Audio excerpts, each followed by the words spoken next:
మీరు మీ అభిమాన shows and serials TV కన్నా ముందు ఈటీవీ విన్ యాప్ లో చూడండి. Download and subscribe to ETV win app. 99 రూపాయలు మాత్రమే.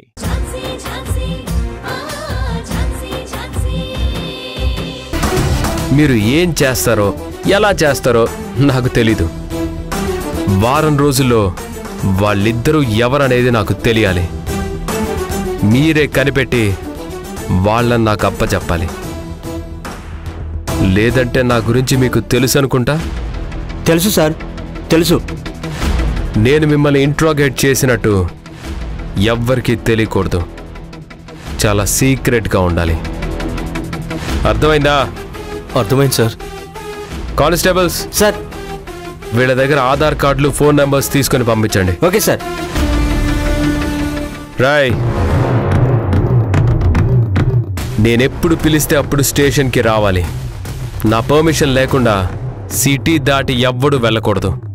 స్టేషన్ నుంచి ఫోన్ వచ్చిన ప్రతిసారి లిఫ్ట్ చేసి మాట్లాడాలి. అంతేకాని సిమ్ తీసి పక్కన పడేయడాలు, ఫోన్ లిఫ్ట్ చేయకపోవడం లాంటి పనులు చేస్తే ఇంట్లో ఉండాల్సిన మీరు స్టేషన్లో ఉంటారు. టేబుల్ మీద ఉండాల్సిన లాఠీ నా చేతిలో ఉంటుంది. జాగ్రత్త. వెళ్ళండి.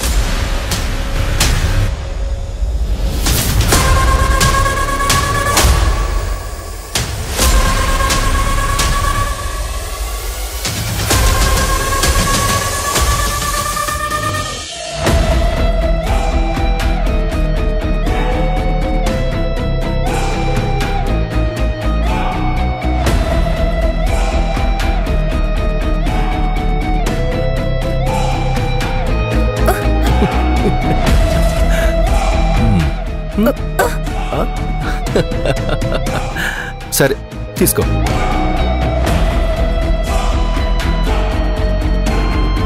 ఏం డార్లింగ్ ఇది?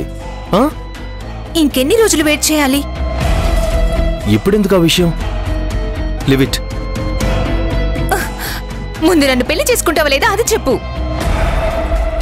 What do you mean? ఏం మాట్లాడుతున్నావు మంజు? నేను నిన్ను పెళ్లి చేసుకోవడం ఏంటి? నా నా నా స్టేటస్ పడిపోదు. నన్ను పెళ్లి చేసుకుంటానని ప్రామిస్ చేసావు కదా, నన్ను మోసం చేస్తావా?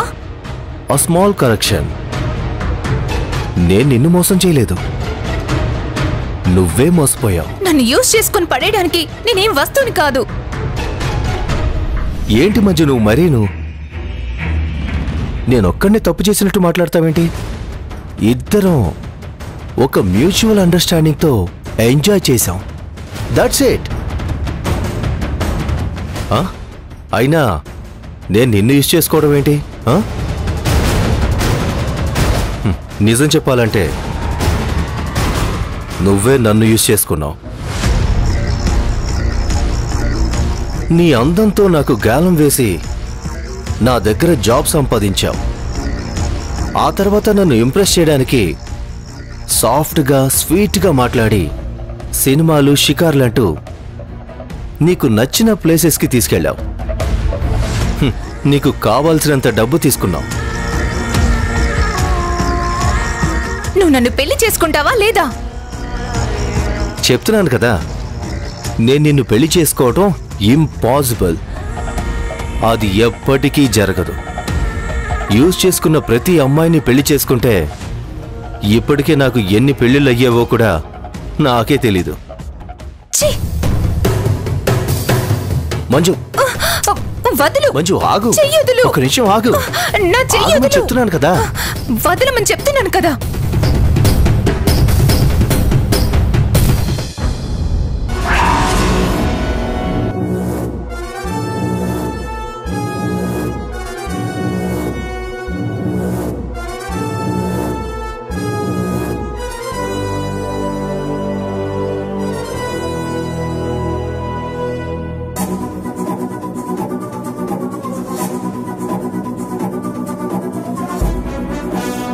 ఏయ్, అసలు నువ్వు మారవా?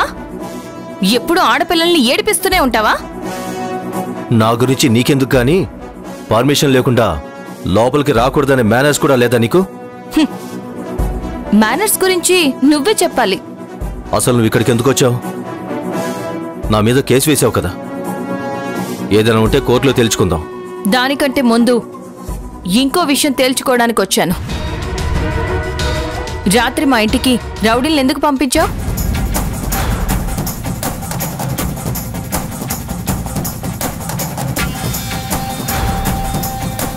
చెప్పు. రౌడీల్ని పంపించాల్సిన అవసరం నాకేముంది? నీకు తప్ప ఆ అవసరం ఎవరికీ లేదు. మర్యాదగా అడుగుతున్నాను, నిజం చెప్పు. నేను కూడా నిజమే చెప్తున్నాను. అయినా నేనెందుకు పంపిస్తాను? నేను కేసు గెలుస్తాను అన్న భయంతో అలా చేసుంటావు. పొరపాటు పడుతున్నావు ఝాన్సీ. నువ్వు కేసు గెలవడం భ్రమ.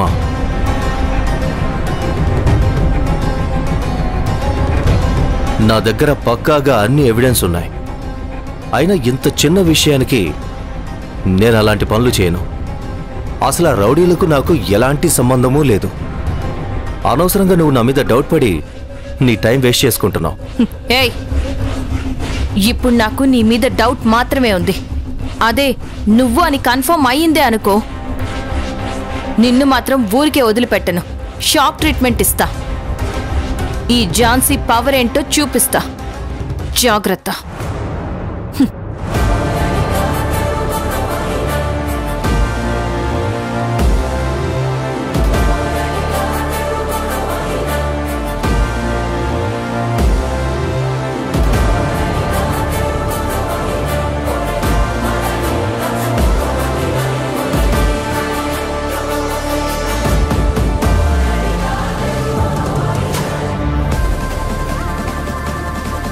అక్కా, ఏంటి రాణి? అటాక్ చేయించింది తను కాదు అని చెప్తున్నాడు కదక్కా. తప్పు చేసిన వాడెవడైనా వెంటనే ఒప్పుకుంటాడా? లేదు కదా. వీడు కూడా అంతే. అంటే ఖచ్చితంగా తనే చేశాడంటావా? అఫ్కోర్స్ వాడే. నేను ఆ క్వశ్చన్ అడగగానే వాడు షాక్ అయ్యాడు. తప్పు చేసిన వాళ్లలో ఒక భయం ఉంటుంది చూసావా? ఆ భయం వాడి కళ్ళల్లో కనిపించింది. వాడిది చాలా క్రిమినల్ మైండ్ సెట్. ఆడపిల్లలతో మిస్బిహేవ్ చేస్తూ ఉంటాడు. బావకి రావాల్సిన డబ్బులు ఇవ్వమని మర్యాదగా అడిగితే ఇవ్వలేదు. అంతేకాకుండా బావకు రావాల్సిన ఇన్సూరెన్స్ డబ్బులు కూడా మనకి రాకుండా చేయాలని ట్రై చేశాడు. అవును కదా. అప్పుడు ఆ ఇన్సూరెన్స్ ఆఫీసర్తో కలిసి ఏదో లాబియింగ్ చేశాడు. ఇప్పుడు నేనే వాడి మీద కేసేశాను. నేను ఖచ్చితంగా గెలుస్తాను అని వాడికి తెలుసు. అందుకే నా అడ్డు తప్పించుకోవడం కోసమే అలా చేసుంటాడు. నా గెస్ కరెక్టా లేదా వాడు చెప్పింది నిజమా అని తెలియాలంటే వెయిట్ చేయాలి. గౌతమ్ గారు కూడా ఇన్వెస్టిగేట్ చేస్తున్నారు కదా. ఎంతో కాలం నిజం దాగదు. పద.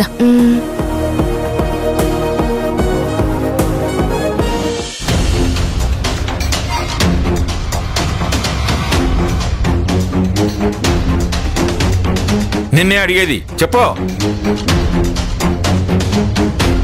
రౌడీలు గోండాలు అత్తారింటికి వచ్చినట్టు వచ్చి వెళ్తుంటే నువ్వేం చేస్తున్నావు?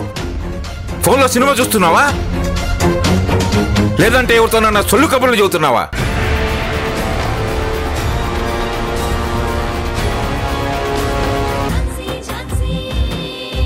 తనేదో అందని మీరిలా చేయడం ఏంటండి? ఇలాంటి పిచ్చి పనులు ఇంకెప్పుడు చేయకండి. మీరెక్కడికి వెళ్లాల్సిన అవసరం లేదు. ఇక్కడే ఉండండి. లేదండి, మేము స్టోర్ రూమ్లోనే ఉంటాం. ఏంటండి ఇందాకటి నుంచి స్టోర్ రూమ్లోనే ఉంటానంటారు? స్టోర్ రూమ్లో ఉండడానికి మీరేమీ విరిగిపోయిన కుర్చీ కాదు, తుప్పు పట్టిన సామాను కాదు. అది కాదండి, ఇది పిల్లల ఇల్లు. పిల్లలతో పాటు మీరు కూడా ఈ ఇంట్లోనే ఉండాలి.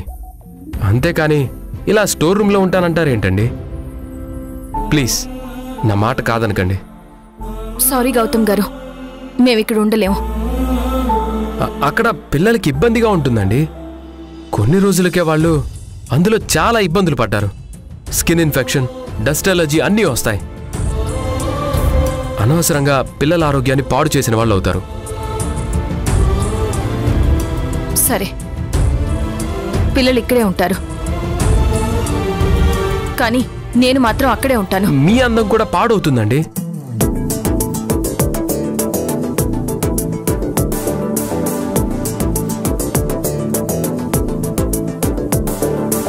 ఐ మీన్ మీ హెల్త్ పాడవుతుందండి. మేం కూడా నీతో పాటే ఉంటాం పిన్ని. లేదు నాన్న, మీరిక్కడే ఉండండి. మేముండం. చూసారా, మీరు లేకుంటే వాళ్ళు ఉండరు. అందుకే చెప్తున్నాను, ప్లీజ్ ఝాన్సీ గారు ఇక్కడే ఉండండి.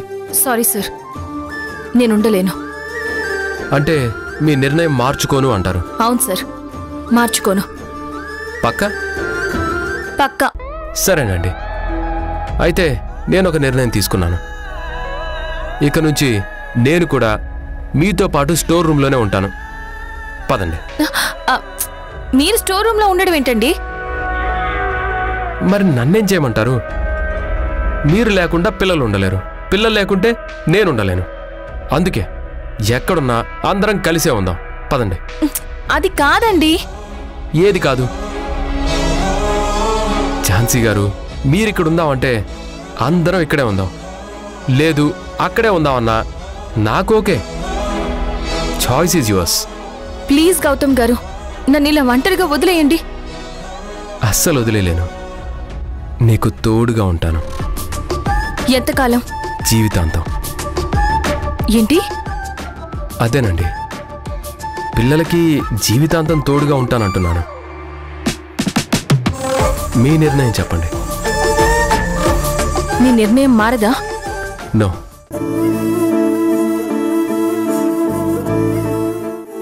నేను స్టోర్ రూమ్లోనే ఉంటాను. బాగోదండి. మీరున్నా బాగోదండి. ఈరోజు రూమ్ ఖాళీ చేసి స్టోర్ రూమ్లోకి వెళ్ళమంటే వెళ్తున్నారు. రేపు స్టోర్ రూమ్ కూడా ఖాళీ చేసి ఇల్లు వదిలిపెట్టి వెళ్ళిపోమంటే వెళ్ళిపోతారా? అందుకేనా మీరిక్కడుంది? జరిగిన విషయం మర్చిపోయి ప్రశాంతంగా ఉండండి ప్లీజ్. పిల్లలు,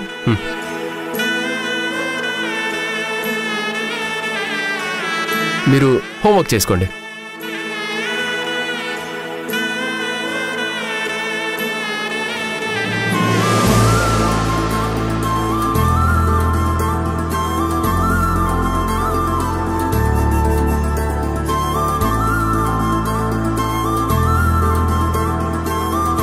ఓకేనా అండి?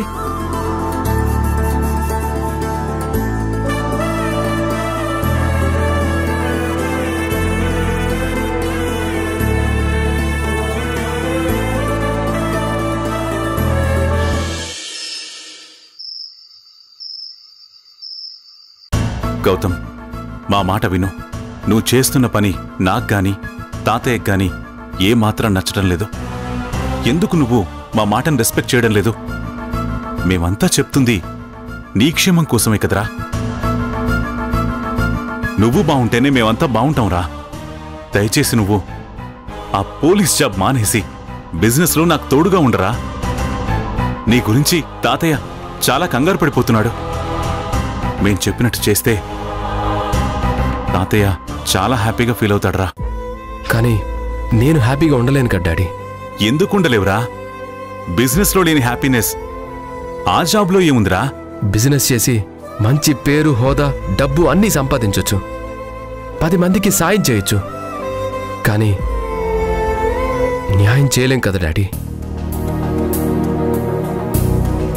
అదే నేను ఈ జాబ్ చేస్తే తప్పు చేసిన వాళ్ళకి శిక్ష పడేలా చేయగలను, మరొక తప్పు చేయకుండా చూసుకోగలను, క్రైమ్ రేట్ తగ్గించగలను. అది నువ్వే ఎందుకు చేయాలరా? ఎవరో ఒకరు చేస్తారు కదా. మీలాగే అందరూ ఆలోచిస్తే చిన్నప్పటి నుంచి నాకు ఏ లోటు రాకుండా మీరే చూసుకుంటున్నారు కదా. నిజం చెప్పాలంటే మీ కొడుకుగా పుట్టడం నా అదృష్టం. మనం ఎప్పుడు నిజాయితీగా ఉండాలి. నిజాయితీగా ఉన్న వాళ్ళకి అపాయం జరగకుండా చూసుకోవాలని మీరు నాకు చిన్నప్పుడు చెప్పిన ఈ మాటలే నన్ను పోలీస్ ఆఫీసర్ అయ్యేలా చేశాయి నాన్న. అలాంటి మీరే ఇప్పుడు ఈ జాబ్ మానేయమనడంలో అర్థమే ఉంది డాడీ. ఈ లోకంలో ఇష్టమైన జాబ్ ఎంతమంది చేస్తున్నారు? వేలలో ఒక్కడు చేస్తున్నాడు. ఆ అదృష్టం నాకు దక్కింది. డాడీ ప్లీజ్, మీరు కాదని నా మనసును నొప్పించకండి. నాన్న గౌతమ్, నువ్వెప్పుడు సంతోషంగా నీకు నచ్చినట్టుగానే ఉండాలని నేను కోరుకుంటాన్రా. నీ ఇష్టాన్ని నేనెప్పుడూ కాదనలేదు. నీ అభిప్రాయాలు ఎప్పుడూ మార్చుకోమని కూడా నేను చెప్పలేదు. కానీ ఈ పోలీస్ జాబ్ అంటే నాకిష్టం లేదురా. ఈ ఉద్యోగం చేయడం అంటే క్రిమినల్స్తో సాహసం చేసినట్టే.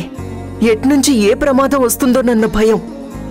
కన్న కొడుకు ఇలా ప్రమాదంలో ఉంటే మేమిద్దరం తట్టుకోలేకపోతున్నావురా. అమ్మా, ఏం కాదమ్మా. అలా అనుకు నాన్న. నువ్వు మా గురించి కూడా కొంచెం ఆలోచించు. ఆ దేవుడు ఆల్రెడీ మీ అన్నయ్యని దూరం చేసి కడుపు కోత మిగిల్చాడు. ఇప్పుడు నీకు ఏ రోజు ఏమవుతుందోనని మాకు చాలా భయంగా ఉందిరా. నీకేదైనా జరిగితే ఈ తల్లి పేగు తట్టుకోగలదా? రే గౌతమ్, ఈ ఇంటి వారసుడివి నువ్వొక్కడివేరా. డాడీ ప్లీజ్, నాకేం కాదు. అయినా ఈ ఇంటి వారసుడిని నేనొక్కడనే కాదు. ఈ ఇంటి వారసులు ఇంకో ఇద్దరున్నారు. అన్నయ్య పిల్లలు స్వీటీ, వంశీ.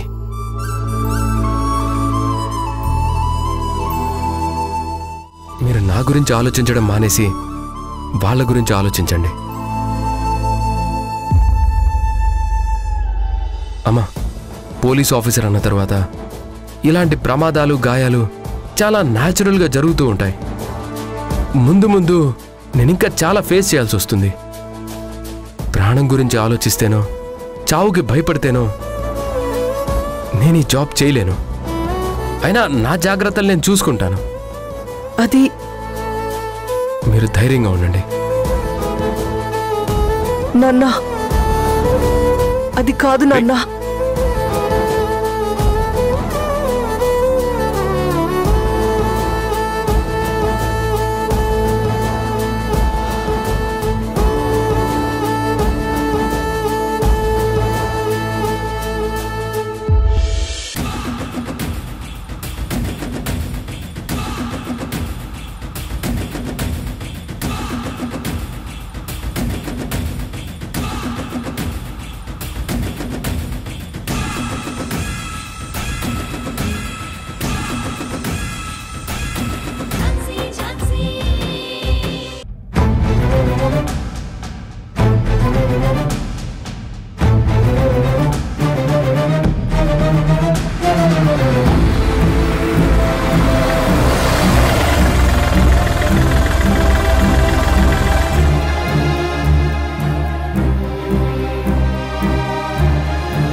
నాన్న గౌతమ్, నీ మీద ఎవరో అటాక్ చేశారంట కదా?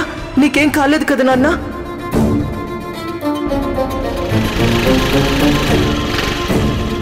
రేయ్, టీ తాగుదాం.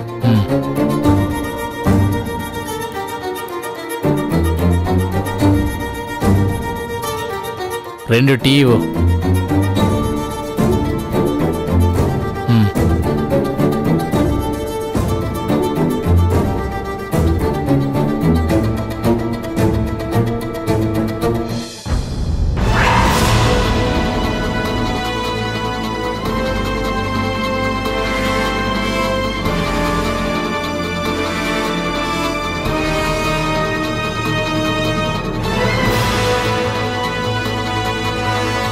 రాత్రి నా మీద అటాక్ చేసిన వాళ్ళల్లో ఒక అతని రైట్ హ్యాండ్ మీద మామ్ డాడ్ అని టాటూ ఉంది.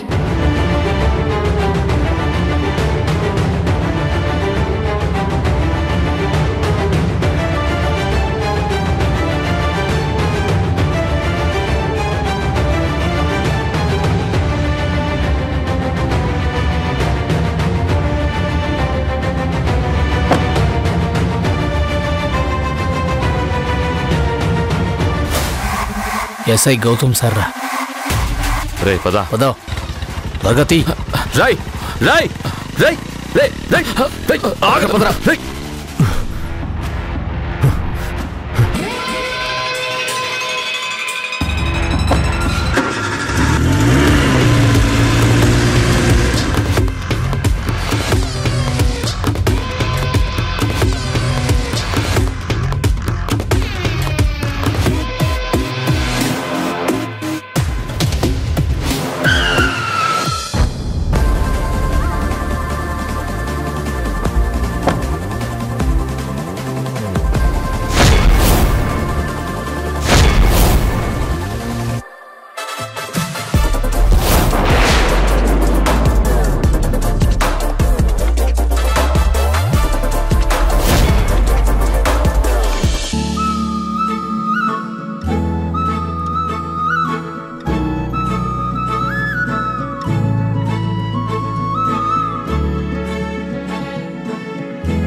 ఏంటి నేనెందుకొచ్చాను అనుకుంటున్నావా?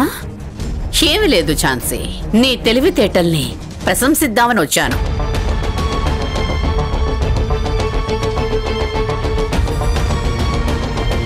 నీకేం తెలియదన్నట్టు, దేని గురించి మాట్లాడుతున్నాను అర్థం కానట్టు అంత అమాయకంగా చూడకు ఝాన్సీ. నీ ఫేస్ ఇలా చూస్తుంటే నాకే జాలేసేలా ఉంది. అలాంటిది గౌతమ్ ఎంత? అయినా నువ్వు సిచ్యువేషన్ కి తగ్గట్టుగా ఎవరి దగ్గర ఎలా ఉండాలి, ఏం మాట్లాడాలని బాగా తెలిసిన దానివి. ఏ ఎండకి ఆ గొడుగు పట్టేదానివి. అలాంటి ఆటల్లో నువ్వు చాలా నేర్పరివి కూడా. ఏంటి మేడం? అదే నేను నిన్ను అడుగుతున్నాను, ఏంటిది? నువ్వు నీ నటల్లో గౌతమ్ దగ్గర సింపతి కొట్టేసి మళ్ళీ రూంలోకొచ్చావు. సరే అదొదిలే, ముందు చెప్పు. నువ్వు వెళ్ళి నా క్లయింట్ వినోద్ని బెదిరించావంట కదా?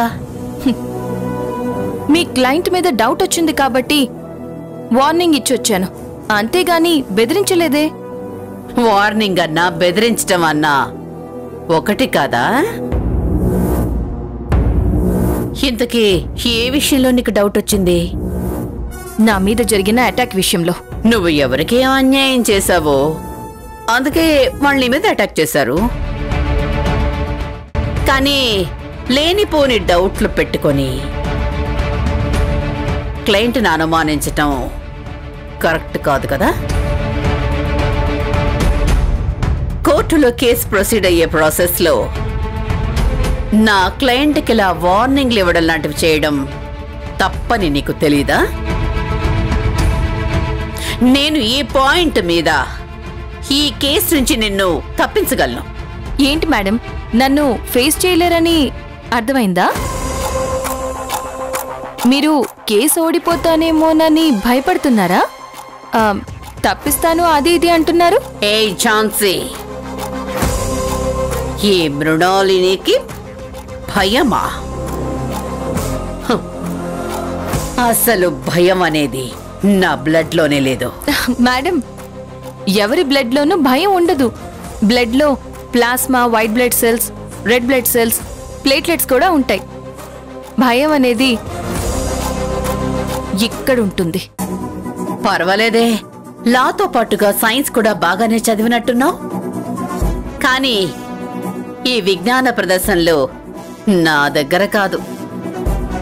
ఈ కేస్ నుంచి నేను తీసేయాలనుకుంటే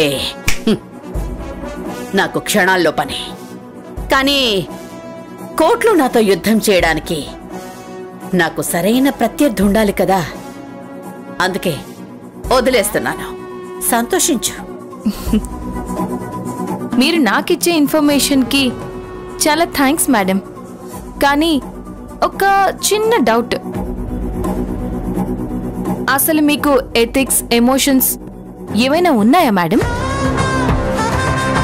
రాకేష్ బావా మీ సొంత అన్నయ్య కొడుకు, మీ మేనల్లుడు, అలాంటిది మీరు మీ మేనల్లుడికి వ్యతిరేకంగా కేసు తీసుకుంటారా?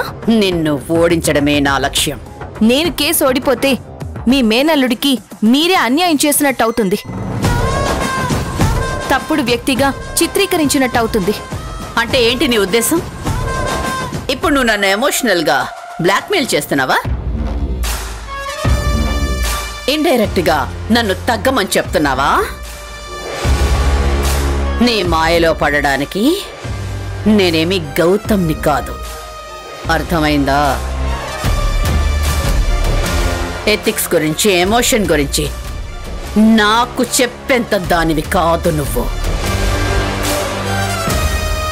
అనవసరంగా టైం వేస్ట్ చేసుకోవడం మానేసి కోర్టులో కేసు ఎలా గెలవాలో చూసుకో. మేడం, నేను అదే పనిలో ఉన్నాను, కానీ మీ గురించి ఆలోచిస్తుంటేనే చాలా బాధగా ఉంది మేడం. ఝాన్సీ, తప్పు చేసిన వారికి శిక్ష పడేంత వరకు ఈ ఝాన్సీ వదిలిపెట్టదు మేడం. ఈ విషయం మీకు కూడా బాగా తెలుసు. All the best. Thank you madam. Wish you bad luck.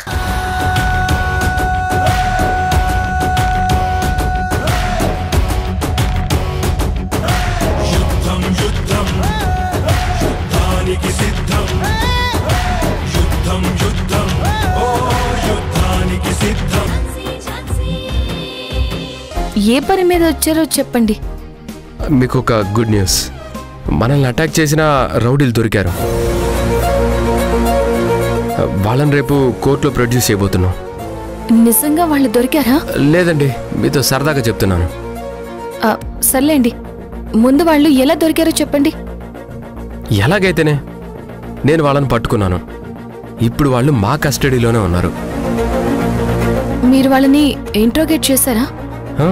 నా స్టైల్లో చేశా. ఏమైనా చెప్పారా? వాళ్ళని ఎవరు పంపించారో తెలిసిందా? లేదండి, అయినా అంత ఈజీగా చెప్పేస్తే వాళ్ళు రౌడీలు ఎందుకు అవుతారు? మీరు ఇంకా హ్యాపీగా నిద్రపోండి. రేపు కోర్టు సెషన్ ఉంది కదా, మీరు ఇంకా ఇలా ఆలోచిస్తూ ఉంటే అలసిపోతారు. అసలే మీకు ఆపోజిట్గా వాదిస్తుంది మా అత్తయ్య. మీరు చాలా జాగ్రత్తగా ఉండాలి. న్యాయం నా వైపు ఉందండి. దానికి తోడు సిన్సియర్ ఆఫీసర్ గౌతమ్ గారు కూడా ఉన్నారు. అవతల వైపు ఎవరున్నా నేనే గెలుస్తాను. నాకు తెలుసండి. All the best. Thanks Gautam garu, మీరు నా కోసం చాలా రిస్క్ తీసుకుంటున్నారు. మీకోసం కాదు, మన కోసం. అయినా ఇందులో రిస్కే ఉంది. ఆమె పోలీస్ ఆఫీసర్. ఇదంతా నాకు మామూలే. మీకు తోడుగా ఉండడం నా బాధ్యత. అయినా నేనేదో పరాయివాడిని అయినట్టు రిస్క్ అది ఇది అంటారేంటి? మీరెవరు? మా అన్నయ్యకి మరదలు అంటే నాకు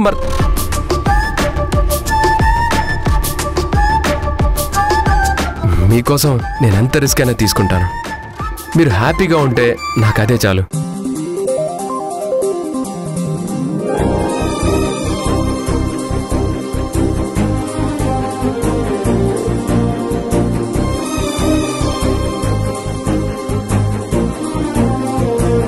నొప్పి తగ్గిందా? అప్పుడే ఎలా తగ్గిపోతుంది? సారీ అండి, నా వల్లే మీకు. ప్లీజ్ ఝాన్సీ గారు, మీరు అలా ఫీల్ అవ్వకండి. తగ్గిపోతుందిలేండి. ఇదిగో, మీరు నా చెయ్యలా పట్టుకున్నారో లేదో కొంచెం నొప్పి తగ్గిపోయింది. మీ చేతిలో ఏదో మ్యాజిక్ ఉంది. ఊరుకోండి, నిజంగా మ్యాజిక్ ఉంటే గాయం అయినప్పుడే మాన్పించేదాన్ని.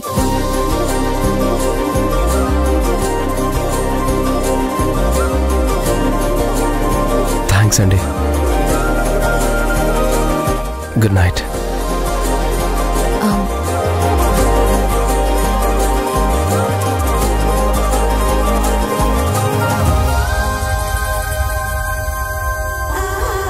ఏంటి? ఏంటేంటి?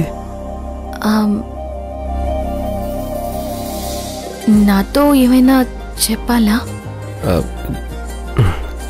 లేదు. మరి ఇక్కడే ఉంటేను? అంటే నన్ను వెళ్ళిపోమంటున్నారా? ఆహా, అయ్యో లేదు, నేను పడుకోవాలి అంటున్నాను. సరే. గౌతమ్ గారు,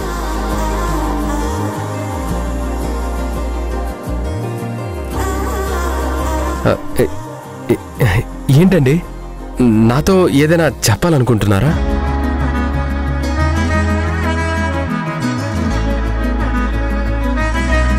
సరే, త్వరగా చెప్పేయండి.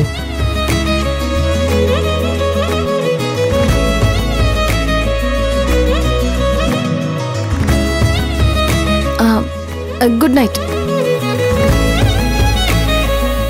మీరు చెప్పాలనుకుంటున్నది ఇదే? అవును, మీరేమనుకున్నారు? ఏదైతే ఏంటండి, మనం ఎన్నో అనుకుంటాం, అన్నీ జరిగిపోతాయా ఏంటి? వెయిట్ చేయాలి కదా. దేనికోసం వెయిట్ చేయాలి? చెప్తాను, కానీ ఇప్పుడు కాదు. టైం వచ్చినప్పుడు తప్పకుండా చెప్తాను.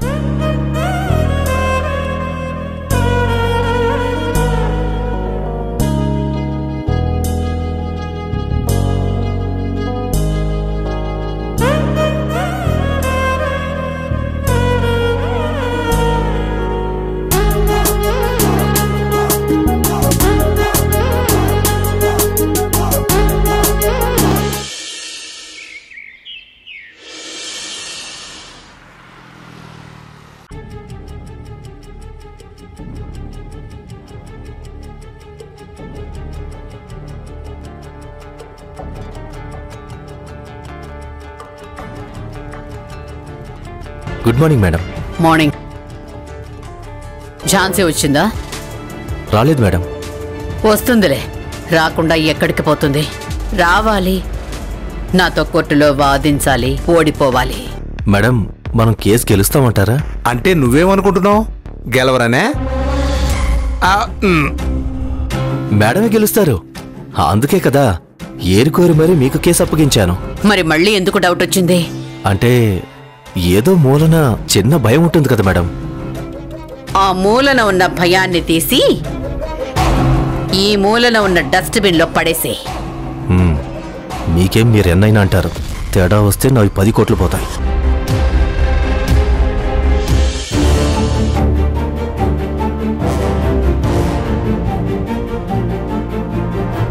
మేడం, ఝాన్సీ వస్తుంది.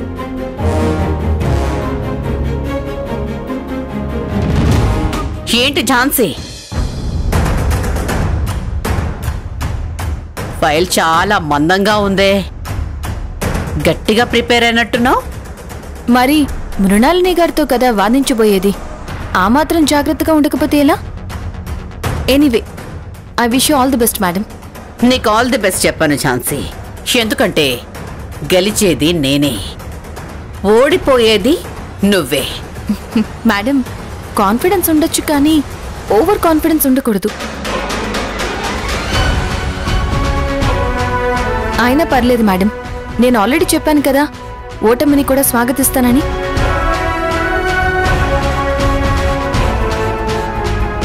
కానీ ఈ కేసు మాత్రం నేను ఓడిపోను మేడం, ఎట్టి పరిస్థితుల్లోనూ ఓడిపోను. ఎందుకంటే ఇది మా బావ ఆత్మగౌరవానికి సంబంధించిన కేసు, నిజాయితీకి మారుపేరైన మా బావ పరువు ప్రతిష్టలకి సంబంధించిన కేసు. స్నేహం పేరుతో నమ్మక ద్రోహం చేసిన నీచులకి చెంప చెళ్ళు మరిపించేలా ఈ కేసు రాబోతోంది.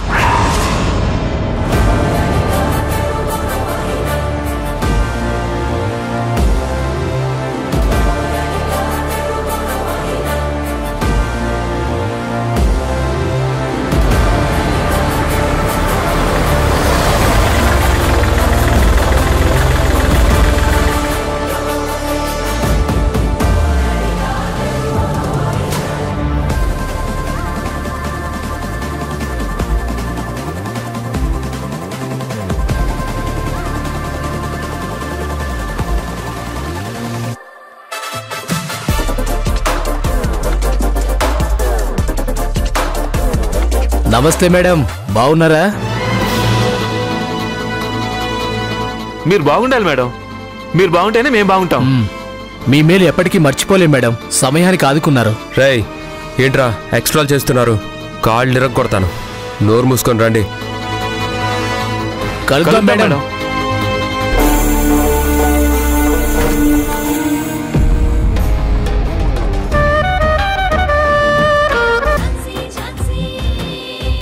రాకేష్ పనితీరు ఎలా ఉంటుంది? వర్క్లో కొంచెం వీక్, కానీ సిన్సియర్గా ట్రై చేస్తుంటాడు. ఎప్పటి పని అప్పుడు చేస్తుంటాడు.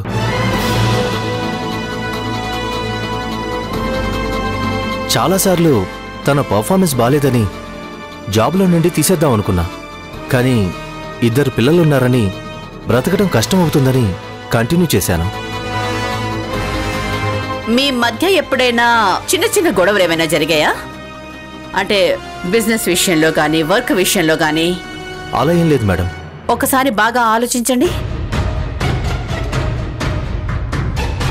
అవును మేడం, మా ఇద్దరి మధ్య చిన్న గొడవ జరిగింది, కానీ నేను అది అప్పుడే మర్చిపోయాను. ఏంటది? రాకేష్ నా కంపెనీలో పార్ట్నర్షిప్ ఇవ్వమని చాలాసార్లు అడిగాడు. నేను తనకి ఎవరని చాలా సీరియస్గా చెప్పాను. తను హర్ట్ అయ్యి కొన్ని రోజులు నాతో మాట్లాడకుండా ఉన్నాడు. ఆ తర్వాత మళ్ళీ మామూలుగానే ఉండేవాడు.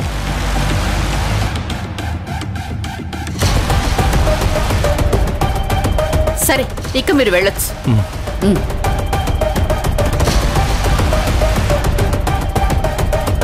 మై లార్డ్, ఈ రౌడీని విచారించడానికి మీ అనుమతిని కోరుతున్నాను. Yes, proceed.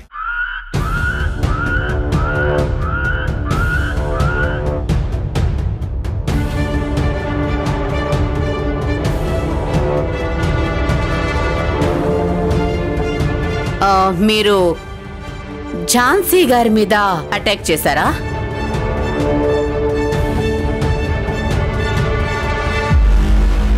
పర్వాలేదు, చెప్పండి. అది మేడం, అది నిజం ఒప్పుకున్నారనుకోండి, శిక్ష తక్కువగా ఉంటుంది. అవును మేడం, అటాక్ చేశాం.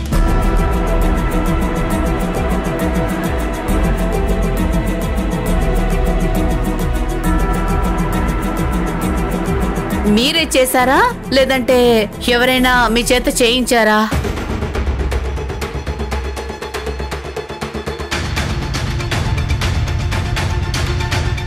ఝాన్సీ గారేమో వినోద్ చేయించారని చెప్తున్నారు. లేదు మేడం, ఆ వినోద్ గారు ఎవరో మాకు తెలీదు. ఇదే ఫస్ట్ టైం అతన్ని చూడ్డం.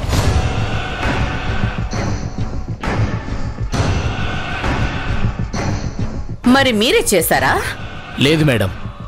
అయితే ఈ అటాక్ చేయించింది ఎవరు? Lawyer Jhansi madam.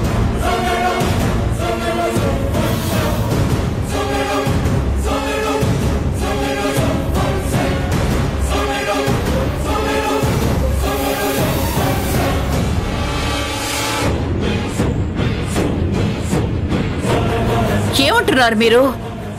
ఎవరైనా తన మీద తనే అటాక్ చేయించుకుంటారా? అబద్ధం చెప్పకండి. లేదు మేడం, మేము చెప్తుంది నిజం. లేదు యువర్ ఆనర్, నా మీద నేనే అటాక్ చేయించుకున్నానా? అవును మేడం, మీరే చేయించుకున్నారు.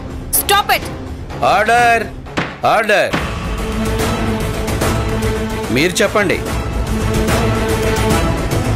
అయ్యా జడ్జి గారు, మేం చాయ్ బండి దగ్గర చాయ్ తాగుతుండగా ఝాన్సీ మేడం గారు మా దగ్గరికి వచ్చారు.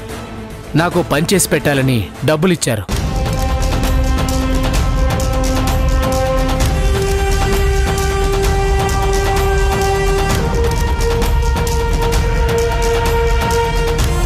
ఏం పని మేడం అని మేము అడిగితే మీరు రాత్రి మా ఇంటికి వచ్చి నా మీద అటాక్ చేయాలని చెప్పారు.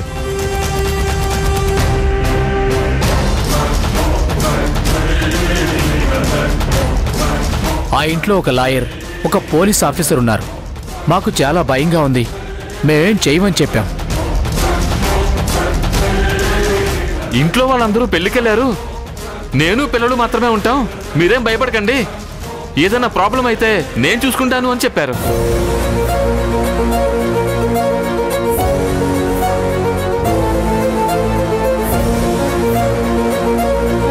ఇలాంటి పనులు మానేశామని చెప్పాం, అయినా ఒప్పుకోలేదయ్యా. కానీ మేము అటాక్ చేయకపోతే ఏదో ఒక కేసు పెట్టి మమ్మల్ని జైలుకి పంపిస్తామని బెదిరించారయ్యా.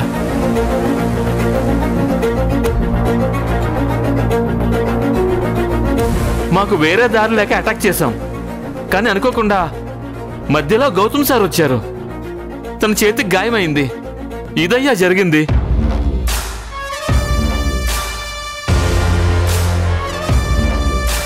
ఇక మీరు వెళ్ళండి. So that's all your honour. Attack ఎవరు చేయించారో, ఎందుకు చేయించారో మీ ముందే వాళ్ళు ఒప్పుకున్నారు. లాయర్ ఝాన్సీ గారు డబ్బు కోసం చాలా తెలివిగా ప్లాన్ చేశారు. కానీ నిజం ఎప్పటికైనా బయటపడుతుంది. ఒక లాయర్ అయ్యుండి ఆ లాజిక్ ఎలా మర్చిపోయారో నాకు అర్థం కావడం లేదు. యువర్ ఆనర్, నా క్లయింట్ జెన్యూన్ పర్సన్. కానీ ఈ ఝాన్సీ గారు నిజంగానే రాకేష్ కి వాటా రావాలని కోర్టులో ప్రూవ్ చేసి నా క్లయింట్ దగ్గర 10 కోట్లు వసూలు చేయడానికి ప్లాన్ చేశారు. అంతే తప్ప మరేం లేదు. ఆ ప్రాజెక్ట్ వినోద్ ఒక్కడే కంప్లీట్ చేశాడు అనడానికి నా దగ్గర డాక్యుమెంట్స్ ఉన్నాయి.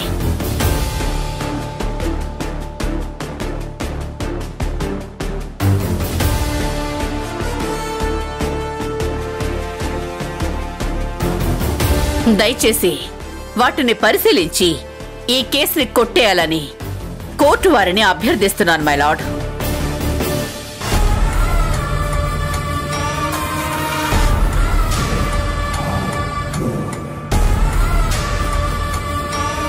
అవును, ఈ డాక్యుమెంట్స్ లో వినోద్ అక్కడే సోలో ప్రొపరేటర్ అని ఉంది. 1 minute యువర్ ఆనర్.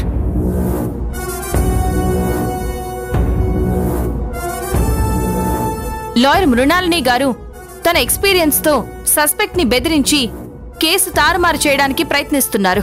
ఇదంతా ద గ్రేట్ లాయర్ మృణాలిని గారు తన క్లయింట్ వినోద్ తో కలిసి ఆడుతున్న నాటకం. నాటకం ఆడుతుంది మేం కాదు, మీరు. ఝాన్సీ గారు, అసలు మీ దగ్గర ఏం ప్రూఫ్ ఉందని ఇలా మాట్లాడుతున్నారు? మా బావ రాసిన డైరీ నా దగ్గరే ఉంది.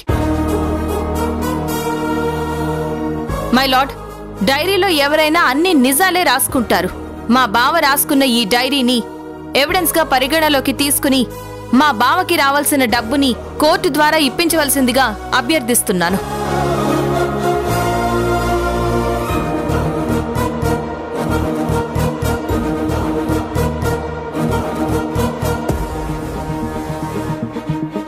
యువర్ ఆనర్, ఒక వ్యక్తి డైరీలో రాసుకున్న రాతల్ని ఆధారంగా చూపిస్తే దాన్ని సాక్ష్యంగా కోర్టు ఎలా తీసుకుంటుంది?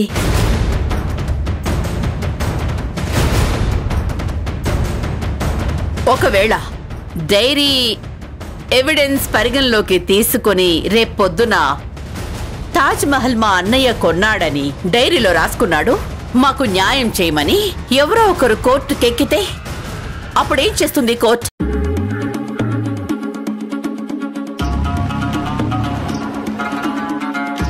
ఝాన్సీ గారి దగ్గర ఈ డైరీ కాకుండా ఇంకేమైనా ఎవిడెన్స్ ఉంటే సబ్మిట్ చేయమనండి. ఝాన్సీ గారు, ఎనీ ప్రాపర్ ఎవిడెన్స్? ప్రస్తుతానికి నా దగ్గర ఏమీ లేవు, కానీ నాకు కొంచెం టైం ఇవ్వండి. నేను ఆధారాలు మీ ముందు పెడతాను. నో యువర్ ఆనర్, ఝాన్సీ గారు తెలివిగా కేసుని మ్యానిపులేట్ చేయాలని చూస్తున్నారు. తన దగ్గర ఏ ఎవిడెన్స్లు లేవు. ఈ కేసు ఒక తప్పుడు కేసని కోర్టు తేల్చాలి అని కోరుతున్నాను. That's all. తను చేసిన పని వల్ల మన కుటుంబం పరువు ప్రతిష్టలకు భంగం కలిగింది. అసలు ఇలాంటి వాళ్ళని... అత్తయ్య ప్లీజ్.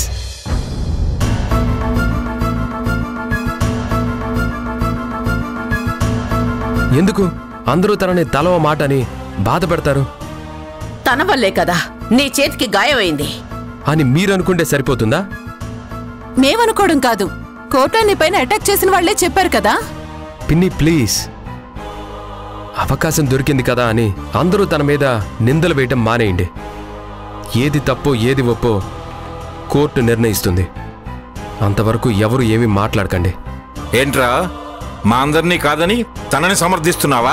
సమర్థించడం కాదు తాతయ్య, నిజం తెలుసుకోకుండా ఒకరిని నిందించడం కరెక్ట్ కాదంటున్నా. తొందరపడి ఒకరిపై వేలెత్తి చూపిస్తాం, కానీ ఆ తర్వాత వాళ్ళు ఏ తప్పు చేయలేదని తెలిస్తే తల దించుకోవాల్సి వస్తుంది. మా తాతయ్యకి, మన ఫ్యామిలీ మెంబర్స్కి అలాంటి పరిస్థితి రాకూడదనే చెప్తున్నాను.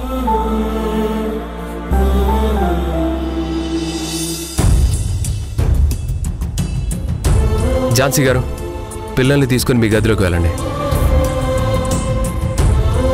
పదండి.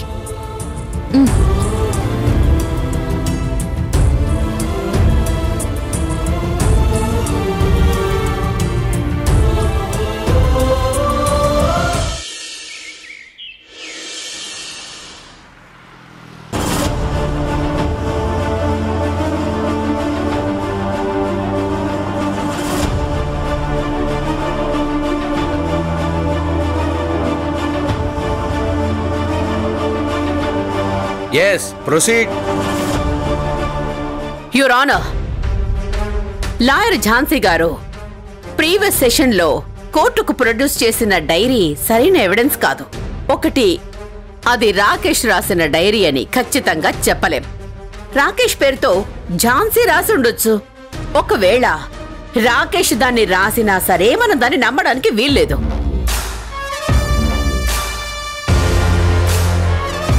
ఇకపోతే ఒక వ్యక్తి బిజినెస్ లో రాణించాలంటే ఎన్నో సిచ్యువేషన్స్ ఫేస్ చేయాల్సి ఉంటుంది. నా క్లయింట్ వినోద్ ఎంతో కష్టపడి ఈ స్థాయికి వచ్చాడు. అతని మీద అనవసరంగా ఫేక్ కేసు పెట్టారు లాయర్ ఝాన్సీ గారు.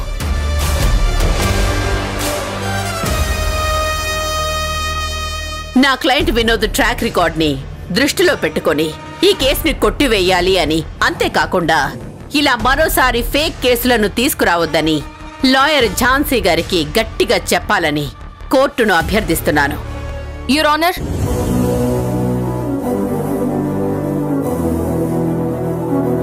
లాయర్ మృణాలిని గారి ఉద్దేశం ఏంటో నాకు అర్థం కావడం లేదు. మీరు టేకప్ చేసిన కేసులు తప్ప మిగిలిన వాళ్ళు టేకప్ చేసినవన్నీ ఫేక్ కేసులేనా? నేనలా అనలేదే. అయితే మరెందుకు ఈ కేసు స్టార్ట్ అయినప్పటి నుంచి ఫేక్ కేసు అని వాదిస్తున్నారు? ఫేక్ కేసుని ఫేక్ అని అంటారు కదా లాయర్ ఝాన్సీ గారు. Order, order, order. Sorry my lord, ఎవరితో అయినా ఖచ్చితంగా నిజం చెప్పించాలి అంటే ఈ కోర్టులో భగవద్గీత మీద ప్రమాణం చేయిస్తారు. కానీ ఆ భగవద్గీతని కూడా నమ్మని వాళ్ళు ఈ సమాజంలో ఉంటారు. అలాగే మా బావ డైరీలో రాసిన రాతల్ని కోర్టు ఎవిడెన్స్ గా తీసుకోకపోవచ్చు. గీతలో సారాంశం ఎంత నిజమో కానీ మా బావ వినోద్ పార్ట్నర్స్ అన్నది అంతే నిజం. వినోద్ నుంచి మా బావకి 10 కోట్లు రావాలన్నది కూడా అంతే నిజం. కోర్టుకు కావాల్సింది ఆధారాలు మై డియర్ లాయర్ ఝాన్సీ గారు. మీరు బయట మనుషుల్ని ఎమోషనల్ గా మ్యానిపులేట్ చేసినట్టు కోర్టులో చేయడం కుదరదు. మై లార్డ్, ఝాన్సీ గారు లాతో పాటు సైకాలజీ కూడా చదివినట్టున్నారు. అందుకే తను వాదించిన ఏ కేసులోనైనా మాటలు తప్ప ప్రూఫ్స్ ఉండవు.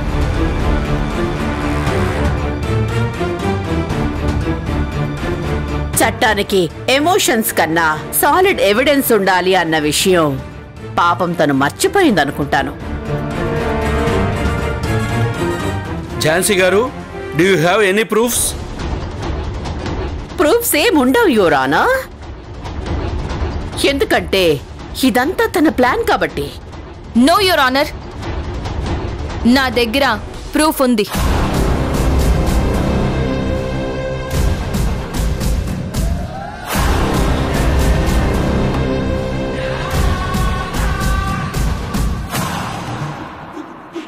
ఏ ప్రూఫ్? ఆ రాకేష్ రాసిన డైరీ లాగా ఇప్పుడు తను మాట్లాడిన వాయిస్ రికార్డింగ్ ప్రొడ్యూస్ చేస్తావా ఏంటి? కానీ అది కూడా చెల్లదు. ఎందుకంటే ఒకరి వాయిస్ ని రీక్రియేట్ చేసే యాప్స్ మార్కెట్లో చాలా అందుబాటులో ఉన్నాయి కాబట్టి. ఆ అవసరం నాకు లేదు మేడం. నా దగ్గర మా బావ వినోద్ పార్ట్నర్స్ గా బిజినెస్ చేస్తున్నట్టుగా అగ్రిమెంట్ పేపర్స్ ఉన్నాయి.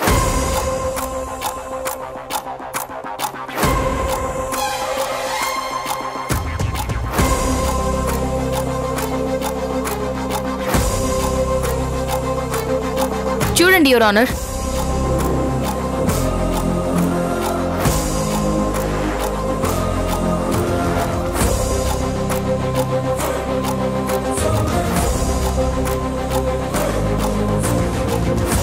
ఒకసారి మృణాలిని గారు సబ్మిట్ చేసిన డాక్యుమెంట్స్ కూడా ఇవ్వండి.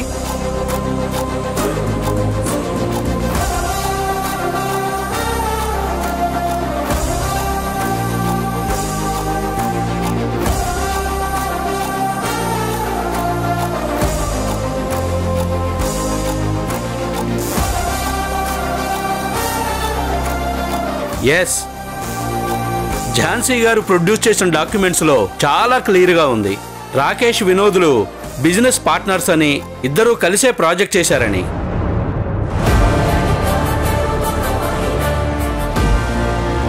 అలాగే మృణాలిని గారు సబ్మిట్ చేసిన డాక్యుమెంట్స్లో కూడా క్లియర్గా ఉంది వినోద్ ఒక్కడే ప్రాజెక్ట్ చేశాడని. కానీ ఈ రెండు డాక్యుమెంట్స్కి 3 నెలల టైం పీరియడ్ డిఫరెన్స్ ఉంది. అవును మై లార్డ్, ప్రాజెక్ట్ స్టార్ట్ అయిన 3 నెలల్లో కంప్లీట్ చేశారు.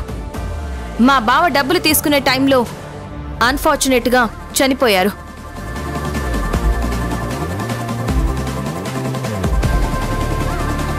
తనని అడిగేవాళ్లు లేరని ఈ వినోద్ డాక్యుమెంట్స్ ని తన పేరు మీదకి మార్చుకున్నాడు. నో యువర్ ఆనర్, ఝాన్సీ గారు కోర్టును తప్పుదారి పట్టించడానికి ప్రయత్నిస్తున్నారు. అది ఖచ్చితంగా ఫేక్ డాక్యుమెంట్. 1000 రూపాయలు ఇస్తే బయట మార్కెట్లో ఇలాంటివి 100 డాక్యుమెంట్స్ పుట్టిస్తారు. లేదంటే మల్టీ టాలెంటెడ్ ఝాన్సీ గారే ఫోటోషాప్ చేసేసి అన్ని పర్ఫెక్ట్ గా మ్యాచ్ అయ్యేలా చేసి లామినేషన్ చేయించుంటారు. 1000 రూపాయలు అని అంత కరెక్ట్ గా చెప్తున్నారు, మీరలా ఎన్ని చేయించారేంటి?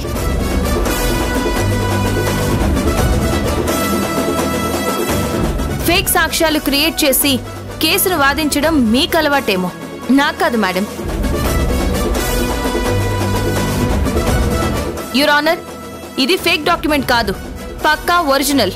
కావాలంటే వాటిని ఫోరెన్సిక్ ల్యాబ్ కి పంపించండి యువర్ ఆనర్. వీటిని ఫోరెన్సిక్ ల్యాబ్ కు పంపించి ఇమ్మీడియట్ గా రిపోర్ట్స్ తెప్పించండి. సయ్యన్నది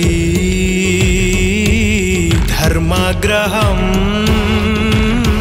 ఈ కేసు రేపటికి వాయిదా వేస్తున్నాను. Now the court is అడ్జర్న్డ్.